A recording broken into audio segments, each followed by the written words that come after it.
ஆண்டவராகிய இயேசுவின் நாமத்தினாலே உங்கள் யாவருக்கும் என்னுடைய அன்பின் நல்வாழ்த்துக்களை இந்த நேரத்திலும் நான் தெரிவித்துக் கொள்ளுகிறேன். இந்த நாளிலும் ஒரு வாக்கு தத்தத்தை நம் ஆண்டவர் கொடுக்கிறார். எரேமியாவின் தீர்க்க தரிசன புஸ்தகம் 15வது அதிகாரம் 11வது வசனத்தை நாம் வாசிக்க கேட்போம். உன்னில்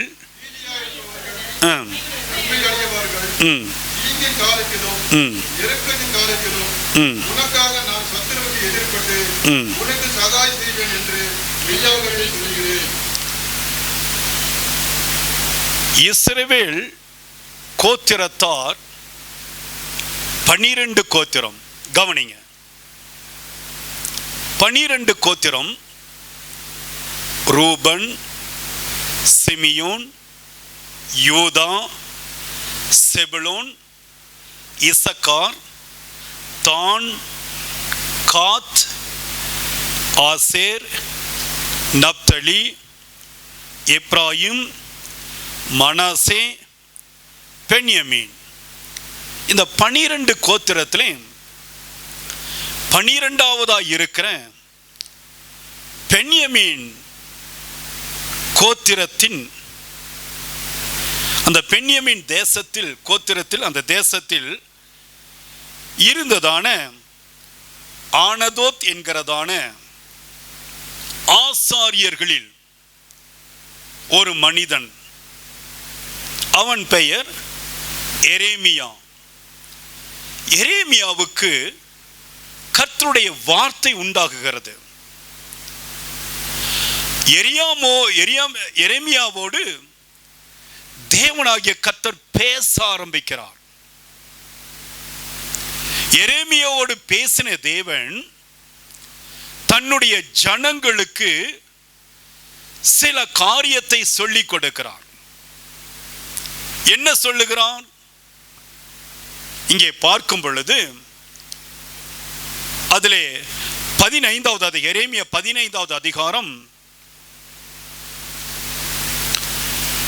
1-2 வசனங்களை வாசிப்போம். கர்த்தர், எல்லாரும் சேர்ந்து வாசிப்போம். கர்த்தர் என்னை நோக்கி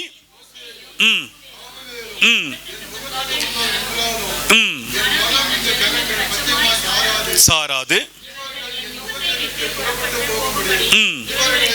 இவர்களை துரத்தி விடு, எங்கே புறப்பட்டு போனோம் என்று இவர்கள் உன்னை கேட்டால் நீ அவர்களை நோக்கி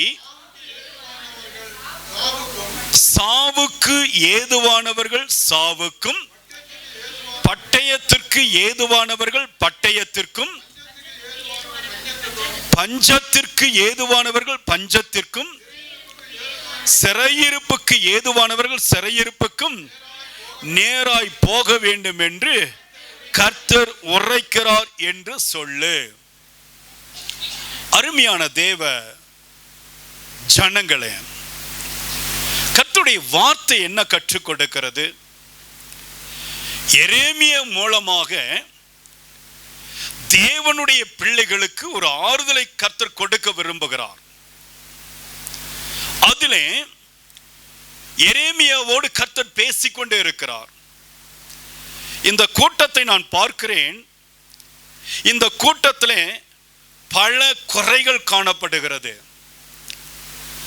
ஜனங்கள் தேவனை தேடுவது போல வருகிறார்கள். ஆனால் இவர்களிடத்திலே இன்னும் சில குறைகள் இருக்கிறது. இன்னும் சில தடைகள் காணப்படுகிறது. இந்த தடைகள் அழிக்கப்பட வேண்டும், இந்த தடைகள் மாற்றப்பட வேண்டும் என்று சொல்லி மோசேயும் என்ன செய்கிறார்?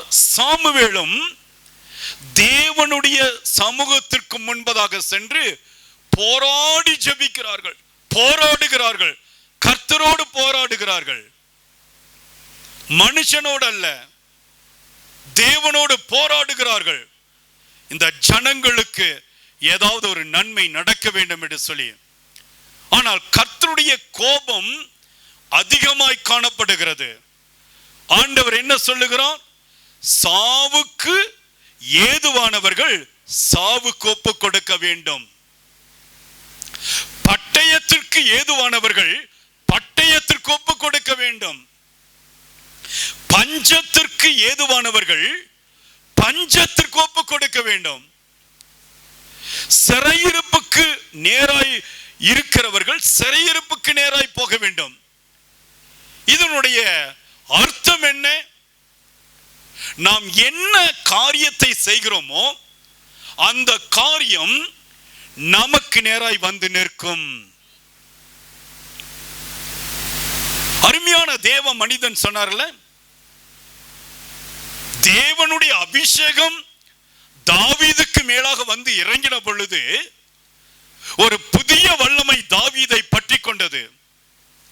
அந்த வல்லமை, அந்த அபிஷேகம் அவனை ஒவ்வொரு நாளும் புது மனுஷனாக மாற்றிக்கொண்டே இருந்தது. அல்லேலூயா. இங்கே தேவனாகிய கர்த்தர் சொல்லுகிறார், நீங்கள் எந்த அளவினால் அளக்கிறீர்களோ அந்த அளவினால் உங்களுக்கு நான் அளப்பேன். உங்களுடைய ஜெப வாஞ்சை என்ன? உங்களுடைய பரிசுத்தத்தை கர்த்தர் பார்க்கிறார். உங்களுடைய இருதயத்தின் விருப்பத்தை கர்த்தர் பார்க்கிறார். கர்த்தர் பேரில் வளர வேண்டும் என்று சொன்னால், தேவனோடு நடக்க வேண்டும், அவருடைய சத்தத்தை கேட்க வேண்டும் என்று விருப்பம் கொண்டால், கர்த்தர் சொல்லுகிறார், இந்த பட்டயத்திற்கு போகிறவர்கள் போவார்கள், சிறையிருப்புக்கு போகிறவர்கள் போவார்கள், பஞ்சத்திற்கு போகிறவர்கள் போவார்கள், மரணத்திற்கு போகிறவர்கள் போவார்கள். ஆனால் மீதி இருக்கிறவர்கள் விசுவாசத்திலும் நம்பிக்கையிலும் தேவ பலத்திலும் தேவனுடைய அபிஷேகத்திலும் வளர்க்கப்பட்டவர்களாய் இருக்கும் பொழுது தேவனாகிய கர்த்தர் ஒரு காரியத்தை சொல்லுகிறார். இவர்களுக்குள்ளாக மீதியாய் இருக்கிறார்கள் அல்ல, அவர்களை குறித்து மீதியாய் இருப்பவர்கள் நன்மை அடைவார்கள். அவர்கள் தீங்கின் காலத்திலும் நெருக்கத்தின் காலத்திலும் உனக்காக நான் சத்துருவுக்கு எதிர்பட்டு உனக்கு சகாயம் செய்வேன் என்று மெய்யாகவே சொல்லுகிறார். அப்ப என்ன கர்த்தர் சொல்லிக் கொடுக்கிறார்? நெருக்கத்தின் காலத்திலே நான் உனக்கு சகாயம் செய்வேன். எல்லாரும் கரங்களை உயர்த்தி அல்லேலூயா சொல்லுவோமா? உங்களுடைய நெருக்கத்தின் காலம் இருக்கிறதல்ல, இந்த நெருக்கத்தின் காலத்திலே நீங்க நினைக்காதீங்க என் பக்கத்துல யாருமே இல்லை என்று சொல்லி. நெருக்கத்தின் காலத்துல என் தேவனாகிய கர்த்தர் உங்களுக்கு துணையாளராய் இருக்கிறார். என் நெருக்கத்திலே என் துணையானீரே, என்னோடு கத்தையே நீர் மாற்றி நீரே. என் நெருக்கத்திலே என் துணையானீரே, என்னோடு கத்தையே நீர் மாற்றி நீரே. என் தகப்பனே என் இயேசுவே, கரங்களை தட்டி என் தகப்பனே என் இயேசுவே, வேறு துணையே இல்லை, நீர் விலகவில்லை, உம் கரமோ கைவிடவே இல்லை. வேறு துணையே இல்லை, நீர் விலகவில்லை, உம் கரமோ கைவிடவே இல்லை. என் நெருக்கத்திலே என் துணையானீரே, என்னோடு கத்தையே நீர் மாற்றி நீரே. என் நெருக்கத்திலே என் துணையானீரே, என்னோடு கத்தையே நீர் மாற்றி நீர். சேர்ந்து சொல்லுவோமா? என் தகப்பனே இயேசுவே, என் தகப்பனே என் இயேசுவே, ஆண்டவர் நெருக்கத்தை தலைகீழாய் மாற்றுகிற தேவன். எத்தனை பேர் விசுவாசிக்கிறீங்க? உங்களுக்கு இருக்கிற இந்த நெருக்கம் நிரந்தரமானதல்ல. பரலோகம் உங்களுக்காய் பரிதவிக்கிறது. பரலோகம் உங்களுக்காய் பரிந்து பேசிக்கொண்டு இருக்கிறது. பரலோகத்தின் தேவன் எப்பொழுதும் உங்கள் பட்சத்தில் இருந்து உங்களுக்காக அவர் வேலை செய்து கொண்டே இருக்கிறார். ஆவியானவர் நம் மத்தியிலே, தேவனுடைய பிள்ளைகளுக்கு மத்தியிலே இறங்கி வந்து அவர் வேலை செய்து கொண்டிருக்கிறார். நமக்காக ஒரு அரசாங்கம் இயங்கிக் கொண்டிருக்கிறது. அது பரலோகத்தின் அரசாங்கம்.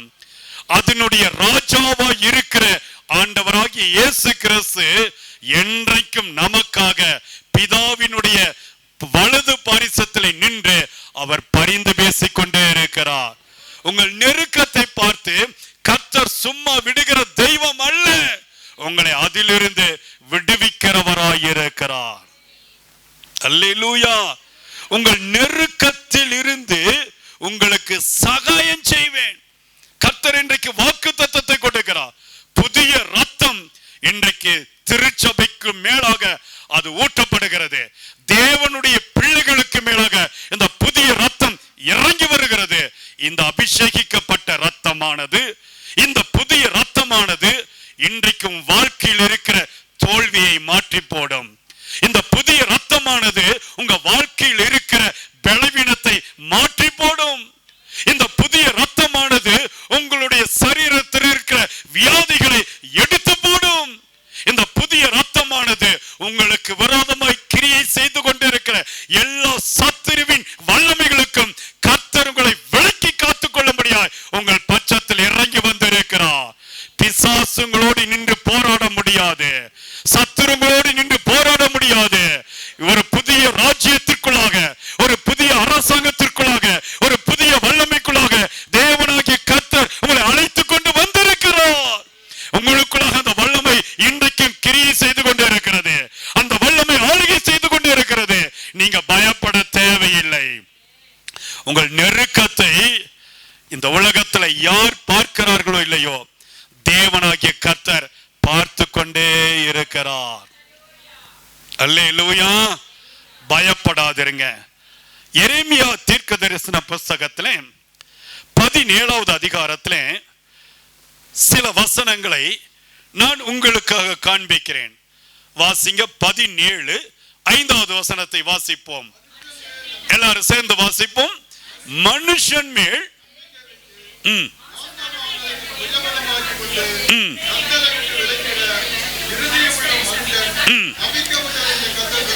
கர்த்தர் எரேமியாவை கொண்டு சில திட்டங்களை கர்த்தர் கொடுக்கிறார். கவனிங்க.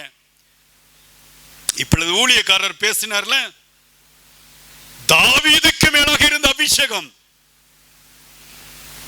கோலியாத்தை முறியடித்து போட்டது. இன்றைக்கு தேவனுடைய பிள்ளைகளுக்கு மேலாக இருக்கிற அபிஷேகம் சகலத்தையும் முறியடிக்கும். சபைக்கு மேலாக இருக்கிற நீங்கள் சாதாரணமானவர்கள் அல்ல.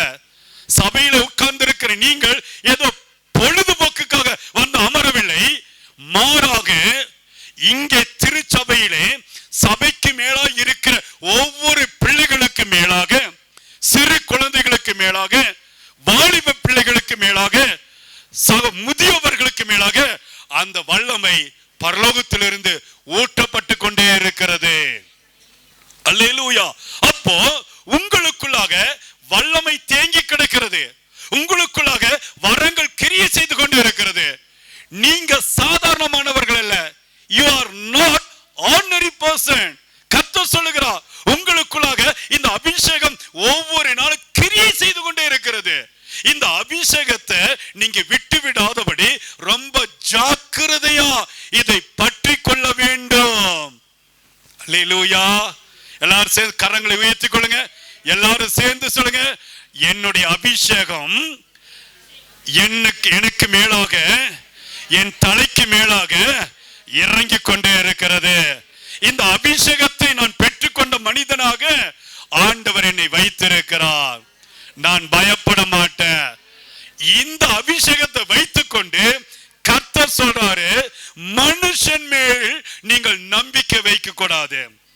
உங்களுடைய முதலாளியோ அல்லது உங்களுடைய பாஸோ உங்களுடைய அதிகாரியோ அல்லது உங்களுடைய ஸ்தோத்திரம் நீங்கள் வேலை செய்கிறதான இடத்தில் இருக்கிற முதலாளியோ என்ன காரியத்தை செய்தாலும் நீங்கள் அவர்களுக்கு மேலாக நம்பிக்கை வைக்க கூடாது.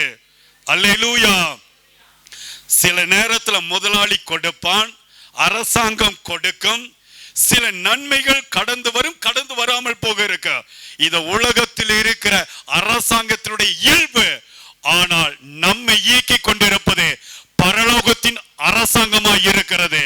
அந்த அரசாங்கத்தினுடைய பொக்கிஷ கதவு என்றைக்கும் உங்களுக்காய் திறக்கப்பட்டிருக்கிறது. அந்த அரசாங்கத்திலிருந்து வருகிற நன்மை எப்பொழுதும் உங்கள் தலைக்கு மேலாக அது நிரப்பப்பட்டு கொண்டு இருக்கிறது. அந்த அரசாங்கத்திலிருந்து வருகிறதான அபிஷேகம் சகல நுகங்களையும் அது முறியடிக்கிறதா இருக்கிறது. உங்களுக்கு வியாதி வறுமை என்று சொன்னார், அரசாங்கத்திலிருந்து தேவ தூதர்களை கர்த்து உங்கள் குடும்பத்திற்கு நேராக அவர் இறக்கி வைப்பார். உங்கள் குறைகளை கர்த்தர் அறிந்து வைத்திருக்கிறார். நீங்க பயப்பட தேவையில்லை. மனுஷன் மீது நம்பிக்கை வைக்கும் பொழுது நம்முடைய அபிஷேகம், நமக்குள் இருக்கிற வல்லமை அது குறைந்து போகும். என்னுடைய கண்கள் என் தெய்வத்தையே நோக்கி கொண்டிருக்கிறது. இன்னைக்கு நீங்க சொல்ல முடியுமா? இன்னைக்கு நீங்க சொல்ல முடியுமா? தேவனாகிய கர்த்தர் என்னை ஒவ்வொரு நாளும் உற்று நோக்கி கொண்டே இருக்கிறார். எனக்குள் வியாதி இருக்கிறது தான், எனக்குள் சில நேரத்தில் மரண கட்டு வருவது போல தெரிகிறது தான், எனக்குள் சில நேரத்தில் நான் அமிழ்ந்து போகிறேன் என்கிற அந்த சூழ்நிலை இருப்பதை தெரிகிறது தான். ஆனாலும் இதற்கு மத்தியிலே என் தேவனாகிய கர்த்தர் பேதுரு மூழ்கி போகாதபடிக்கு தேவனை நோக்கி பார்த்த பொழுது அவன் மூழ்கி போகவில்லை. மனுஷனை நோக்கி பார்த்தான், சூழ்நிலைகளை நோக்கி பார்த்தான், மூழ்க ஆரம்பித்தான். இன்றைக்கு என்னுடைய நம்பிக்கை மூழ்கி போகிற தருணத்தில் கூட நான் இப்பொழுது சொல்லுவேன், என்னை பலப்படுத்துகிற என் ஆண்டவராகிய கிறிஸ்துவின் மேல் என் நம்பிக்கையை வைக்கிறேன். அவரே என் தலையாய் இருக்கிறார், அவரே எனக்கு முதலும் முடிவுமாய் இருக்கிறார், அவரே எனக்கு எல்லாமும் மாணவராய் இருக்கிறார். ஆதியும் அந்தமுமான தேவன், அல்பா ஓமேகாவாயான தேவன் இன்னைக்கு என் நடுவில் கிரியை செய்து கொண்டு இருக்கிறார். அந்த தெய்வம் இன்னைக்கு உங்களை கைவிடவே மாட்டார். அந்த ராஜாதி ராஜா உன் குடும்பத்தை கைவிடவே மாட்டார். அல்லேலூயா. இங்கே சொல்லுகிறார் 7வது வசனத்தை எல்லாரும் சேர்ந்து வாசிங்க. கர்த்தர் மேல் நம்பிக்கை வைத்து கர்த்தரை தன் நம்பிக்கையாய் கொண்டிருக்கிற மனுஷன் பாக்கியவான். அப்ப ஆண்டவர் உங்களை பார்த்து சொல்றாரு, சகோதரனே சகோதரியே கவனிங்க, விழித்துக் கொள்ளுங்க. பிசாசு சில நேரத்தில் நம்முடைய நம்பிக்கை குலைக்கும்படியாய் வருவான். இனி உன்னுடைய வாழ்க்கை பட்டு போனது, அழிந்து போனது, இனி அதை திரும்ப எழுத்து கட்ட முடியாது என்று சொல்லி ஆரோனுடைய கோல் துளித்தது. அல்லேலூயா சொல்லுங்க. ஆரோனுடைய பட்டு போன கோல் துளித்தது போல பட்டு போய் கிடக்கிறவனுடைய வாழ்க்கையிலே தேவனாகிய கர்த்தர் மறுபடியும் துளிர் விடும்படியான அந்த அபிஷேகத்தை இன்றைக்கு கொடுத்திருக்கிறார். செத்து போய் கிடக்கிற உடைய சரீரங்கள் இன்றைக்கு உயிர் பெறப்போகிறது. அல்லேலூயா. மரணத்துக்கு நேராக நின்று கொண்டிருக்கிற உடைய வாழ்க்கையிலே தேவன் இன்றைக்கு ஜீவனை வைத்திருக்கிறார். இந்த ஜீவன் பெரிய காரியத்தை கொண்டு வரப்போகிறது. மனுஷன் மேல் நான் நம்பிக்கை வைக்கிறத நான் விட்டு விடுறேன். இன்றைக்கு ஒரு அறிக்கை செய்யுங்க. This is a challenge, open challenge. மனுஷன் மேல் யார் நம்பிக்கை வைக்கிறார்களோ அவர்கள் விழுந்து போவார்கள். ஆனால் தேவனாகிய கர்த்தரோ அவர் மீது நம்பிக்கை வைக்கிற ஒவ்வொருவரையும் அவர் காப்பாற்றுகிறவராய் கடந்து வருகிறார். அல்லேலூயா. வாசிச்சு பாருங்க 8வது வசனம் எல்லாரும் சேர்ந்து வாசிப்போம். அவன் தண்ணீர் அண்டையிலே நாட்டப்பட்டதும் கால்வாய் ஓரமாய் தன் வேர்களை விடுகிறதும் உஷ்ண வருகிறதை காணாமல் இலை பச்சையா இருக்கிறதும் மழை தாழ்ச்சியான வருஷத்திலும் வருத்தமின்றி தப்பாமல் கனி கொடுக்கிறதுமான மரத்தை போல் இருப்பார். கரங்களை தட்டி ஆண்டவருக்கு நல்ல ஒரு உற்சாகமா ஆண்டவருடைய நாமத்தை மகிமைப்படுத்துங்க. நல்ல கரங்களை தட்டி கர்த்தர் சொல்றாரு, தண்ணீருக்கு பக்கத்துல இருக்கிற ஒரு மனமானது அது தழைத்து கொண்டே இருக்கும். அல்லேலூயா. தண்ணீர் எது? ஆண்டவருடைய அபிஷேகம். ஆண்டவருடைய அபிஷேகத்தோடு ஒட்டி கொண்டிருக்கிற தாவீதை கர்த்தர் அவன் விழுந்து போன நேரத்தில் தூக்கி எடுத்தார். அந்த அபிஷேகம் தான் இன்றைக்கு உங்களோடு ஒட்டி கொண்டிருக்கிறது. நீங்கள் தண்ணீருக்கு பக்கத்திலே நாட்டப்பட்ட மரத்தை போல, கால்வாய் ஓரமாய் வேர்களை விடுகிறவர்களை போல இருக்கிறீங்க. உஷ்ணம் வருகிற காலத்தில் கூட நீங்க உங்க மரத்தில் இருக்கிற செடி அது காய்ந்து விடாதபடிக்கு, அது விழுந்து விடாதபடிக்கு, உதிர்ந்து விடாதபடிக்கு, அது பட்டு போகாதபடிக்கு தேவனாகிய கர்த்தர் சொல்லுகிறார், உங்களுடைய வாழ்க்கையினுடைய அந்த ஆசீர்வாதத்தின் இலையானது பச்சை பசேலாக இருக்கிறதும், மழை தாழ்ச்சியான வருஷத்திலும் வருத்தமின்றி உலகத்துல பஞ்சம் வரும், வியாதி வரும். கவனமா கேளுங்க. உலகத்துல பலவிதமான பாடுகள் வரும், உலகத்துல பலவிதமான சோதனைகள், போராட்டங்கள் வரும். ஆனால் தேவனுடைய பிள்ளைகளோ இந்த சூழ்நிலையிலோ ஆண்டவரையே சார்ந்திருக்கிறபடினால், ஆண்டவருடைய அபிஷேகம் உங்களுக்குள் நிலைத்திருக்கிறபடினால் கர்த்தர் சொல்லுகிறார், நீங்கள் வருத்தமின்றி தப்பாமல் கனி கொடுக்கிற பிள்ளைகள். ஒரு ஆமீன் சொல்லி இருக்கணும்ல. நீங்கள் தப்பாமல் தேவனுக்காய் கனி கொடுக்கிற பிள்ளைகளாய் கர்த்தர்களை வளர்த்தெடுத்திருக்கிறார். அல்லேலூயா. ஆகவே நீங்கள் எதை குறித்தும் பயப்பட தேவையில்லை. ஆமென். தேவனாகிய கர்த்தர் உங்களுக்கு வாக்கு தத்தத்தை கொடுத்திருக்கிறார் அல்ல.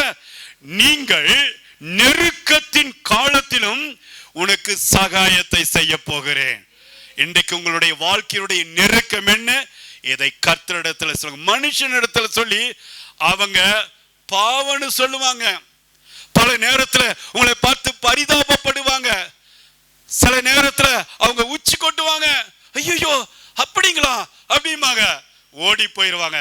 ஆனா கர்த்தரை நம்பிக்கையாய் கொண்டிருக்கிற மனுஷன் பாக்கியவான் என்று வேதம் சொல்லுகிறது. இப்ப வாசிச்சு பாருங்க. ஸ்தோத்திரம். 10வது வசனத்தை வாசிச்சு பாருங்க. இல்ல 9 வாசிங்க. 9 வாசிட்டு 10 வாசிங்க. எல்லாவற்றை பார்க்கிலும் இருதயமே திருக்குள்ளதும் மகா கேடு உள்ளதுமாய் இருக்குது. ஆண்டவர் சொல்றாரு, சில நேரத்துல பிசாசானவன் நம் பக்கத்துல வந்து நம்முடைய இருதயத்தை மடங்கடிக்கிறான். இருதயத்தை அவன் என்ன செய்கிறான்? அவன் அழித்து போடுகிறான். இருதயத்தின் நினைவுகளை அழித்து போடுகிறான். எல்லாவற்றையும் பார்க்கலும் இருதயம் திருக்குள்ளதும் மகா கேடுள்ளதுமாய் இருக்கிறது. கடைசி காலத்துல கவனிங்க, பிசாசானவன் கடந்து வந்து உங்களுடைய ஆவிக்குரிய வாழ்க்கையை, அபிஷேகத்தை பட்டு போக பண்ணும்படி அவன் வேலை செய்வான். அவனுடைய வேலை அதுதான். கடைசி கால இந்த திருச்சபையே நீ விழித்துக்கொள். கடைசி கால தீர்க்கதரிசிகளாகிய தேவனுடைய சபை மக்களே நீங்கள் விழித்துக் கொள்ளுங்கள். தேவனாகிய கர்த்தர் உங்கள் பக்கத்தில் நின்று கொண்டு இருக்கிறார். அவரை விட்டு விடாதபடிக்கு, அவரை சேர்ந்து கொள்ளாதபடிக்கு பிசாசானவன் அவன் வேலையை செய்து கொண்டு இருக்கிறார். பிசாசுக்கு இடம் கொடுக்காதபடி நீங்க ரொம்ப ஜாக்கிரதையா இருங்க. 10வது வசனம் சொல்கிறது, கர்த்தராகிய நானே ஒவ்வொருவனுக்கும் அவனவன் வழிகளுக்கும் செய்கைகளின் பலனுக்கும் தக்கதை கொடுக்கும்படிக்கும் இருதயத்தை ஆராய்கிறவரும் உள்ளந்தரியங்களை சோதித்து அறிந்திருக்கிறவருமாக இருக்கிறேன். அல்லேலூயா. இந்த அருமையான வேளையிலே உங்கள் இருதயத்தை கர்த்தர் பார்க்கிறார். உங்கள் இருதயத்தை கர்த்தர் தராசில் வைத்து நிறுத்தி பார்க்கிறார். உங்கள் இருதயம் எந்த இடத்திலே சார்ந்திருக்கிறது? இயேசுவின் இடத்திலா, உலக பிரகாரமான காரியத்திலா, தேவனிடத்திலா, பிசாசின் சத்தத்திற்கா? இன்றைக்கு நீங்கள் அதை ஆராய்ந்து பார்த்து நிறுத்து பார்க்கும் பொழுது கர்த்தர் சொல்லுகிறார், மனுஷன் மேல் நம்பிக்கை வைக்கிறவர்கள் விழுந்து போவார்கள், அழிந்து போவார்கள். தன் சுயத்தை, தன் பலத்தை, தன் படிப்பை, தன் அழகை, தன்னுடைய ஆசீர்வாதத்தை, தன்னுடைய ஆசையை நம்புகிறவர்கள் விழுந்து போவார்கள். ஆனால் கர்த்தர் பேரில் நம்பிக்கை வைத்து நீங்கள் ஓடும் பொழுது மரணத்துக்கு ஏதுவான வியாதியாக இருந்தாலும் அதை அல்லேலூயா. உங்க சரீரத்துல ஒரு உறுப்பு இல்லைனாலும் அதை வளர்ச்சி செய்கிற தேவனாகிய கர்த்தர் உங்கள் நடுவில் நின்று கொண்டிருக்கிறார். உங்களை கர்த்தர் கைவிடவே மாட்டார். அல்லேலூயா. நான் விசுவாசத்தோடு சொல்றேன், தேவனுடைய பிள்ளைகளுக்கு வியாதி கிடையாது, மரணம் கிடையாது, ஆபத்து வராது. தேவன் உங்களுக்கு ஆதரவு கொலை நீட்டி இருக்கிறார். அவர் உங்கள் பக்கத்திலே உங்களோடு கூட இருந்து அவர் கிரியை செய்து கொண்டே இருக்கிறார். அல்லேலூயா. இன்றைக்கு நீங்கள் எந்த இடத்துல சார்ந்திருக்கிறீங்க? ஆண்டவரே எனக்கு உதவி செய்யுங்கப்பா, எனக்கு உதவி செய்யுங்க. என்னுடைய ஆண்டவரே நெருக்கத்தை, என்னுடைய ஆண்டவரே ஸ்தோத்திரிக்கிறோம் அப்பா, நெருக்கத்தின் காலத்துல நான் நிற்கிற எனக்கு நீங்க சகாயம் செய்யுங்க, எனக்கு உதவி செய்யுங்க. இப்ப நீங்க கேட்பீங்களா? கேளுங்க.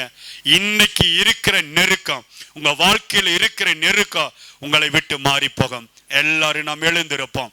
சபையாக எழுந்திருந்து தேவனாகிய கர்த்தர் இன்றைக்கு கர்த்தர் பெரிய காரியத்தை நம் நடுவில் செய்யும்படியாய் கடந்து வருகிறார்.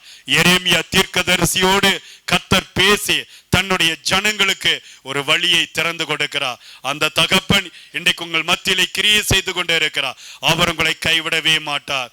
ஹல்லேலூயா. இயேசுவே நாங்கள் துதிக்கிறோம் அப்பா. எல்லாரும் கண்களை மூடி ஜெபம் பண்ணுங்க. இந்த அருமையான வேளையில கர்த்தருடைய வல்லமை, இந்த அருமையான வேளையில கர்த்தருடைய அக்கினி, இந்த அருமையான வேளையில கர்த்தருடைய அபிஷேகம் சபைக்கு மேலாக இறக்கப்பட்டு கொண்டே இருக்கிறது. அது நேரடியாக பரலோகத்தில் இருந்து இறங்கி வருகிற அபிஷேகமாய் இருக்கிறது. இந்த அபிஷேகம் சகல நுகங்களையும் முறியடிக்கிறதா இருக்கிறது. இந்த வல்லமை இப்பொழுதும் தேவனுடைய பிள்ளைகளுக்கு மேலாக இறங்கி வந்து கொண்டே இருக்கிறது. ஆவியானவர் இப்பொழுது கிரியை செய்து கொண்டே இருக்கிறார். ஜெபிக்கும் பொழுது ஒரு தெய்வீக வல்லமை இறக்கப்பட்டு கொண்டே இருக்கிறது. தெய்வீக அபிஷேகம் இறங்கி வந்து கொண்டே இருக்கிறது. தேவனுடைய வல்லமை இறங்கி கடந்து வந்து கொண்டே இருக்கிறது. இயேசுவின் நாமத்தினாலே, இயேசுவின் நாமத்தினாலே ஒரு தெய்வீக அபிஷேகத்தின் வல்லமை இப்பொழுதும் சபையை நிரப்பட்டு இந்த வார்த்தையை கேட்டுக்கொண்டிருக்கிற என் அன்பு குடும்பங்களுக்கு மேலாக அக்கினி இறங்கி வருவதாக. நெருக்கத்திலிருந்து கர்த்தர் விடுதலை கொடுப்பீராக. நெருக்கத்தின் காலத்திலே இயேசுவின் நாமத்தினாலே ஒரு தெய்வீக பலன் இறங்கி வரட்டும் என்று சொல்லி இப்பொழுது நான் ஜெபிக்கிறேன். உங்கள் நெருக்கங்கள் மாறிக்கொண்டே இருக்கிறது. ஜெபிக்கிற பிள்ளைகளுடைய வாழ்க்கையில இருக்கிற நெருக்கத்தை தேவனாகிய கர்த்தர் மாற்றிக்கொண்டே இருக்கிறார். ஜெபிக்கிற பிள்ளைகளுடைய வாழ்க்கையில் இருக்கிற நெருக்கங்கள் மாற்றப்பட்டு கொண்டே இருக்கிறது. தேவனாகிய கர்த்தர் கிரியை செய்கிறார். எல்லாரும் வலது கரத்தை உயர்த்தி, இயேசுவே என் நெருக்கத்தில் இருந்து என் குடும்பத்தை காப்பாற்றும், என் பிள்ளைகளை காப்பாற்றும், என்னுடைய ஆண்டவரே எதிர்காலத்தில் நீங்க இறங்கி வாங்க. இயேசுவின் நாமத்தினாலே என் சரீரத்தில் இருக்கிற பாடுகளை பாருங்க, நெருக்கத்தை பாருங்க, வியாதிகளை பாருங்க, பலவீனங்களை பாருங்க. இப்பொழுதும் எனக்குள் இருக்கிற இந்த கட்டிகள் எல்லாம் மாறுவதாக. கேன்சர் கட்டிகள் அழிந்து போவதாக. ஆண்டவரே உறுப்புகள் இயேசுவின் நாமத்தில் இப்பொழுது சுகம் அடைவதாக. இயேசுவின் நாமத்தினாலே ஒவ்வொருவருடைய சரீரத்தை தேவனாகிய கர்த்தர் தொடுகிறார். ஆண்டவருடைய வல்லமை இறங்கி கொண்டே இருக்கிறது. அக்கினி வல்லமை இறங்கி கொண்டே இருக்கிறது. கண்களை மூடி ஜெபம் பண்ணுங்க. இயேசுவை நோக்கி பாருங்க. இப்பொழுதும் அவர் உங்கள் பக்கத்தில் உலாவிக் கொண்டு இருக்கிறார். உங்களை தொட்டு ஆசீர்வதிக்கும்படியா உங்கள் பக்கத்தில் இறங்கி வந்திருக்கிறார். இந்த தகப்பனுடைய வல்லமை ஸ்தோத்திரம் பண்ணுங்க, ஸ்தோத்திரம் பண்ணுங்க, ஸ்தோத்திரம் பண்ணுங்க. நல்ல வாய்களை சத்தமாய் திறந்து நீங்க இருக்கிற இடத்துல நீங்க ஜெபிக்க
ஆசீர்வாதங்களை பெரிதாக்கும், நெருக்கத்தை மாற்றும், பண கஷ்டங்கள் மாறட்டும்.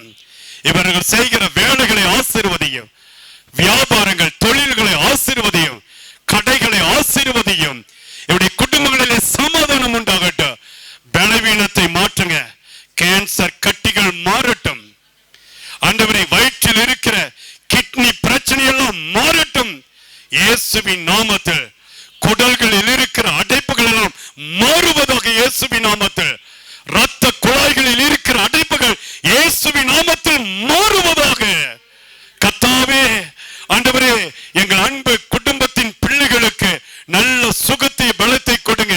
கால் தேய்மானங்கள் எலும்பு தேய்மானங்களை மாற்றுங்க. கண்களிலே நல்ல பார்வைகளை கொடுங்க இயேசுவின் நாமத்தில். பேச முடியாத நாவுகள் பேசட்டும் என்று சொல்லி இப்பொழுது நான் கட்டளை கொண்டிருக்கிறேன். ஆண்டவரே, இருதயத்தை அலக்கழித்துக் கொண்டிருக்கிற பொல்லாத ஆவிகள் வெளியேறட்டும் என்று சொல்லி நான் ஜெபிக்கிறேன் ஐயா. ஆண்டவரே, ஸ்தோத்திரிக்கிறோம் அப்பா. கர்த்தாவே, மனம் கசந்து அழுகிறதான என் அன்பு பிள்ளைகளுக்கு கர்த்தர் ஒரு சமாதானத்தை கொடுங்க, சந்தோஷத்தை கொடுங்க. நல்ல ஊழியத்திலே வல்லமையை ஊற்றும். ஊழியம் பெருகட்டும், ஜெப ஆவி பெருகட்டும், அபிஷேகம் பெருகட்டும், வல்லமை பெருகட்டும். ஆண்டவரே, இனி இந்த குடும்பங்கள் செழிப்பினை கடந்து வரட்டும். நிரப்படியாய் செய்து விட்டதற்காக நன்றி. தேவன் பொறுப்படுத்திக் கொள்ளும். இயேசுவின் நாமத்தில் ஜெபிக்கின்றேன் ஜீவனுள்ள நல்ல பிதாவே. ஆமென், ஆமென், ஆமென். தேவனாகிய கர்த்தர் இன்றைக்கு உங்களை நிச்சயமாகவே தொட்டு இருக்கிறார். ஆண்டுடைய வல்லமை உங்கள் மீது இறங்கி இருக்கிறது. ஆண்டுடைய அபிஷேகத்தை பெற்றுக் கொண்டவர்கள், ஆண்டுடைய அக்கினியை நான் உணர்ந்தேன். இன்றைக்கு கர்த்தருடைய வல்லமை என்னை பலமாய் அபிஷேக